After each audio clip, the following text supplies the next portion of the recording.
তাঁত থেকে জামদানি, তার সাথে আরো বহু রকমের শাড়ি, থ্রি পিস সবকিছু নিয়ে তাঁতবাড়ি এখন কিন্তু চলে এসেছে বরিশালে। এর সাথে তাঁতবাড়ির ওপেনিং এ ছিল বরিশালের সকল কন্টেন্ট ক্রিয়েটররা। এখন আর ভালো ভালো জামদানি কিনতে আপনাদেরকে বরিশালের বাইরে যেতে হবে না।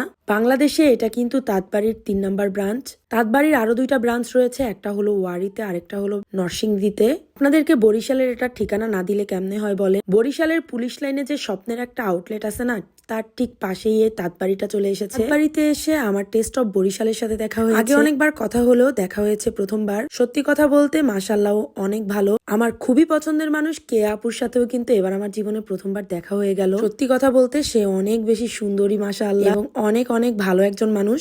যেহেতু দেখাই হয়ে গেছে তাই কেয়া আপুর সাথে একটা ছবি তুলে নিলাম। আর এরপরে আমি আর কেয়া আপু গিয়ে একটা কোনায় দাঁড়িয়েছিলাম, কারণ তখনও সবাই এসে পৌঁছায়নি। তাঁতবাড়ির প্রোগ্রামে গিয়ে একটা জিনিস আমার সব থেকে বেশি ভালো লেগেছে, এখানে আমি আমার প্রচুর পরিমাণে ভালোবাসার মানুষের দেখা পেয়েছি, এবং বরিশালের ছোট বড় অনেক অনেক কন্টেন্ট ক্রিয়েটর ছিল এই প্রোগ্রামে। এখানে গিয়ে তো আমি সেলিব্রিটি তামান্না আপুর সাথেও দেখা করে ফেলতে পেরেছি মাশাআল্লাহ। তামান্না আপুকে তো সামনে থেকে দেখে আমার কাছে অনেক বেশি ভালো লেগেছে, কারণ তামান্না আপুর সব ভিডিও আমি সবসময় দেখি। শুধু তামান্না আপু না, তার সাথে বরিশালের যত সেলিব্রিটি আছে মোটামুটি সবাইকেই আমি এই প্রোগ্রামের উছিলায় দেখে ফেলেছি এবার। কিন্তু শুধু মানুষ দেখলে তো হবে না, কিছু ড্রেসও দেখতে হবে। সত্যি কথা হলো ওপেনিং এর কারণে এত বেশি ভিড় এখানে, তাই কালেকশন গুলো আমি খুব বেশি দেখাতে পারছি না। শুধুমাত্র আমি যেখানে দাঁড়িয়েছিলাম সেখানেরই টুকটাক দেখালাম আর কি। আপনারা যখন পুলিশ লাইনের রাস্তা দিয়ে যাবেন তখনই এত সুন্দর একটা গেট দেখতে পাবেন। গেটটা দেখে কিন্তু আবার চলে যাবেন না, সুন্দর করে তাঁতবাড়িতে ঢুকবেন, ঢুকে কাপড় চোপড় গুলো দেখবেন, ভালো লাগলে 2-4টা কিনেও নিয়ে আসবেন। এমনিতেই আমি দুনিয়ার কোনো সহজ প্রশ্নের উত্তর জানি না, এর মধ্যে শান্তা এসে আবার আমার একটা কঠিন প্রশ্ন দিয়ে দিল।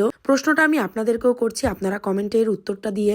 এমন কোন 2টা জিনিস যেটা আমরা কখনোই ব্রেকফাস্টে খাই না, মানে দুনিয়া ওলটপালট হয়ে যাবে তা আমরা ব্রেকফাস্টে খেতে পারবো না? উত্তরটা জানা থাকলে একটু বলবেন তো।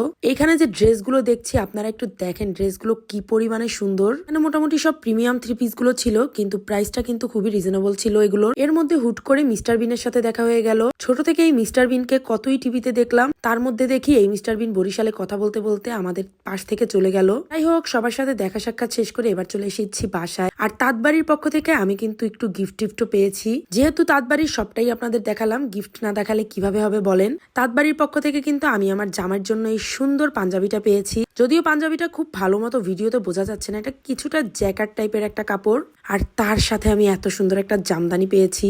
স্ত্রী 2জন মিলে অফ হোয়াইট কালার গিফট পেয়ে তো খুব বেশি খুশি হয়ে গিয়েছি আমরা।